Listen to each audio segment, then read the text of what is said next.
여러분 해외여행 가서 완전 멘붕 온 경험 있으세요? 차가 반대편에서 오는데 핸들이 왜 오른쪽에? 좌측 통행을 하는 나라, 우측 통행을 하는 나라, 165나라는 우측 통행, 75나라는 좌측 통행이에요. 이것도 우리 세상을 둘로 나누는 것 중 하나네요. 대체 왜 이렇게 된 걸까요? 오늘은 이걸 좀 설명하겠습니다. 먼저 헷갈리는 용어부터 정리할게요. 우측 통행은 차들이 중앙선 기준으로 오른쪽에서 달리죠. 이때 운전대는 왼쪽에 있어요. 이걸 레프트 핸드 드라이브라 부릅니다. 반대로 좌측 통행은 차들이 중앙선 기준으로 왼쪽에서 달립니다. 일본이 바로 이렇죠. 운전대는 오른쪽에 있고요. 이게 라이트 핸드 드라이브예요. 좌측 통행은 오른쪽 운전대, 우측 통행은 왼쪽 운전대. 처음엔 다들 헷갈립니다. 우측 통행과 좌측 통행은 언제부터 자리 잡은 걸까요? 이야기는 고대 로마까지 거슬러 올라갑니다. 당시 사람들은 왼쪽으로 다녔다고 합니다. 그 이유는 바로 칼 때문이었어요. 대부분 사람은 오른손잡이잖아요. 칼은 왼쪽 허리에 차고 다니고 오른손으로 뽑아야 하니까 왼쪽으로 걸어야 마주오는 적한테 바로 대응할 수 있었어요.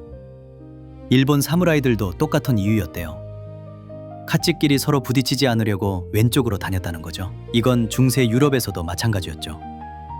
그리고 이 전통이 대영 제국 시절 전 세계로 쭉쭉 퍼져나갔습니다. 그래서 인도, 호주, 아프리카 일부 나라 등 영국의 영향을 많이 받은 나라들이 좌측 통행하는 거예요. 그런데 18세기 판도가 완전히 뒤집힙니다.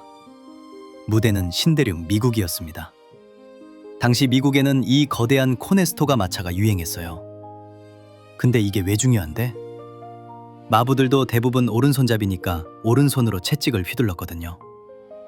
그럼 중앙선을 제대로 보려면 오른쪽으로 가야겠죠. 그리고 결정타가 등장합니다. 헨리 포드의 모델 T 자동차입니다. 포드는 설계 단계부터 운전석을 왼쪽에 배치했어요.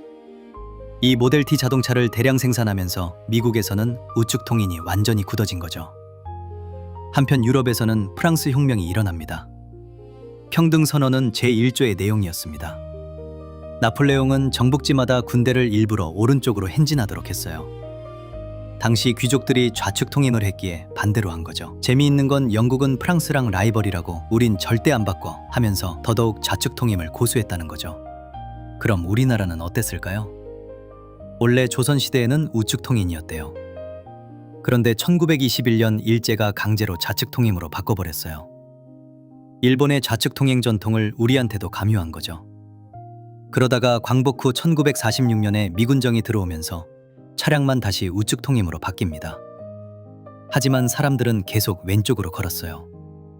차는 우측 통행, 사람은 좌측 통행. 우리나라에서는 이게 2009년까지 계속됐습니다. 결국 2010년에야 법을 개정해서 보행자도 우측 통행으로 완전히 통일했어요. 차량을 마주보며 걸으니까 위험 상황 대처가 빠르다. 오른손잡이가 많아서 가방끼리 부딪히지 않는다. 이미 에스컬레이터, 회전문 다 우측 기준이다.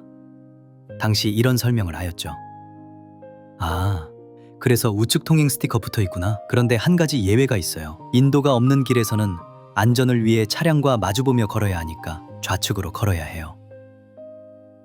반대네? 네, 이건 안전 규칙이에요. 그럼 대체 좌측 통행, 우측 통행 어느 쪽이 더 나을까요? 좌측 통행.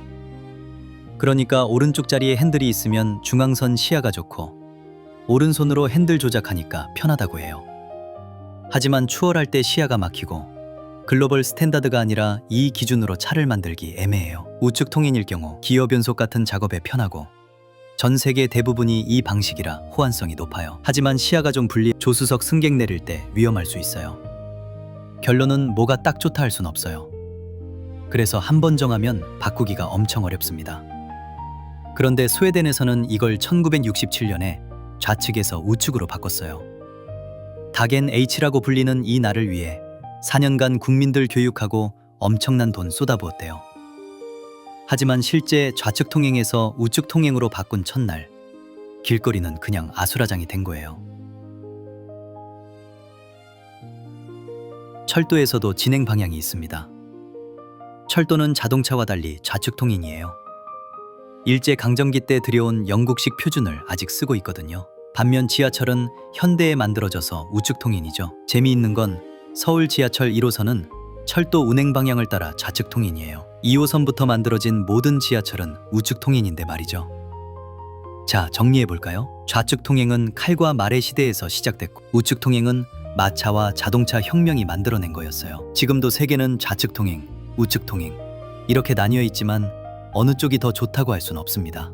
다만 해외여행 갈 때는 꼭 그 나라 통행 방향 미리 체크하세요. 특히 렌터카 빌릴 거면 더 그래야겠죠? 우리가 무심코 따르는 이 작은 규칙 하나에도 이렇게 많은 이야기가 숨어 있었네요. 오늘 영상 재미있게 보셨나요? 그럼 다음 영상에서 만나요. 그러려면 구독 잊지 마시고요. 여러분의 구독과 좋아요는 영상을 만드는 데 큰 힘이 됩니다.